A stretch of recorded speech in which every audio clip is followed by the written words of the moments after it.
Hello friends, स्वागत है आपका सेहत पहले चैनल में। दोस्तों, आज हम बात करेंगे थायराइड के बारे में। आज के समय में हम सभी स्वस्थ रहना चाहते हैं, लेकिन व्यस्त जीवन शैली, अव्यवस्थित खान पान और शारीरिक श्रम का अभाव जैसे विभिन्न कारणों की वजह से हम बीमार पड़ते रहते हैं और कोई ना कोई रोग हमारे जीवन को प्रभावित कर ही देता है।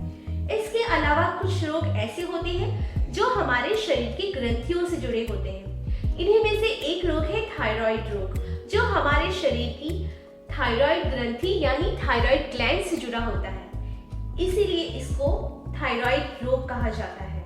आइए आज हम जानेंगे कि थायराइड होने के कारण क्या है, इसके क्या लक्षण होते हैं और इससे हम कैसे बच सकते हैं, और इसके साथ साथ अगर थायराइड हो गया है तो इसके लिए क्या उपचार हम कर सकते हैं। तो बने रहिए वीडियो के अंत तक। ये थायराइड हार्मोन्स हमारे शरीर के प्रत्येक सेल्स और अंगों को नियंत्रित करते हैं।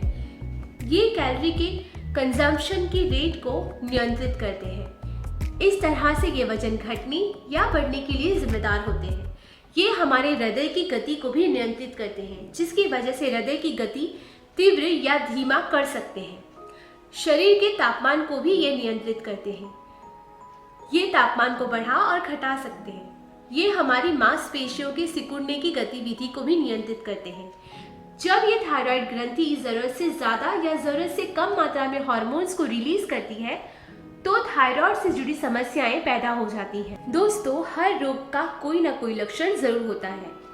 अगर हाइपरथायरॉयडिज्म होता है तो आपकी थायराइड ग्लैंड जरूरत से ज्यादा एक्टिव हो जाती है और शरीर में मेटाबॉलिज्म बढ़ जाता है, जिसकी वजह से हमें कुछ लक्षण दिखाई दे सकते हैं, जैसे कि घबराहट होना, नींद ना आना, चिड़चिड़ापन, हाथों का कांपना, अधिक पसीना आना, दिल की धड़कन बढ़ जाना, बालों का पतला होना और झड़ना, मांसपेशियों में कमजोरी और दर्द रहना, जरूरत से ज्यादा भूख लगना, वजन का घटना और महिलाओं में पीरियड्स की इरेगुलरिटी और ऑस्टियोपोरोसिस यानी हड्डियों में कैल्शियम की तेजी से कमी होना। दोस्तों, थायराइड ग्लैंड दरअसल गर्दन के निचले हिस्से में स्थित एक तितली के आकार की ग्रंथि होती है। ये ट्राई आयोडोथायरोनिन, T3 और थायरॉक्सिन यानी T4 हार्मोन्स को रिलीज करती रहती है। इन हार्मोन्स को थायराइड हार्मोन्स भी कहा जाता है। थायराइड दो प्रकार के होते हैं। हाइपरथायरॉयडिज्म यानी जिसमें थायराइड ग्रंथि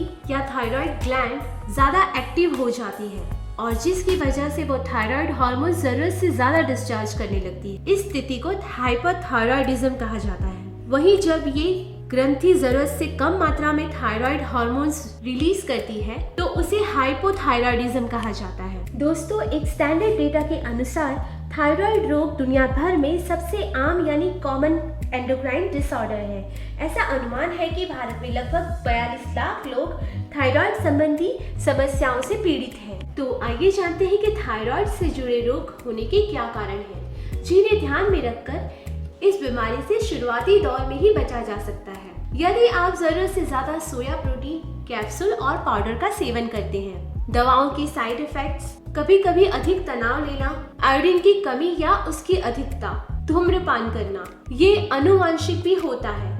अगर आपके परिवार में किसी को भी थायराइड रोग है तो आपको भी ये बीमारी होने के चांसेस बढ़ जाते हैं। महिलाओं में गर्भावस्था के समय, क्योंकि उस वक्त उनके शरीर में काफी हार्मोनल चेंजेस होते हैं, जिसकी वजह से थायराइड हार्मोन प्रभावित होते हैं।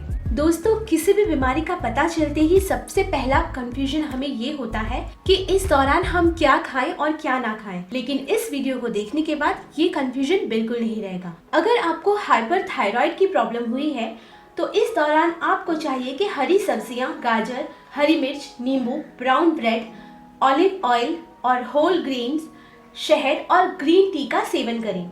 और इसी के साथ आपको सॉफ्ट ड्रिंक, अल्कोहल, कैफीन और मीठी चीजें जैसे chocolate, maida products, white bread, Maggi, pasta और रेड मीट से परहेज करना चाहिए। तो और यदि आपको हाइपोथायरॉयडिज्म की शिकायत होती है तो उस दौरान थायराइड ग्लैंड कम थायराइड हार्मोन्स रिलीज कर पाते हैं, जिसके अभाव के कारण आपके शरीर में कुछ लक्षण दिखाई देते हैं, जैसे कि धड़कन का धीमा हो जाना, हमेशा थका हुआ महसूस करना, डिप्रेशन, सर्दी के प्रति अधिक संवेदनशील होना, वजन का बढ़ना, नाखूनों का पतला हो जाना और टूटना, पसीना न आना या फिर बहुत ही कम आना, त्वचा में रूखापन और खुजली होना, जोड़ों में दर्द और मांसपेशियों में अकड़न हो जाना, बालों का अधिक झड़ना, कब्ज रहना, आंखों में सूजन, बार बार किसी चीज का भूल जाना, सोचने समझने में असमर्थता और अगर महिलाएं हैं तो उनमें पीरियड्स की इरेगुलरिटी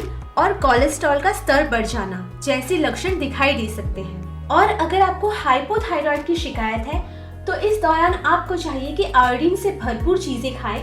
आयोडीन नमक, सी फूड, चिकन, अंडा, संतरा, केला, टमाटर, मशरूम, टोन दूध और इसी से बनी चीजें जैसे दही और पनीर खानी चाहिए।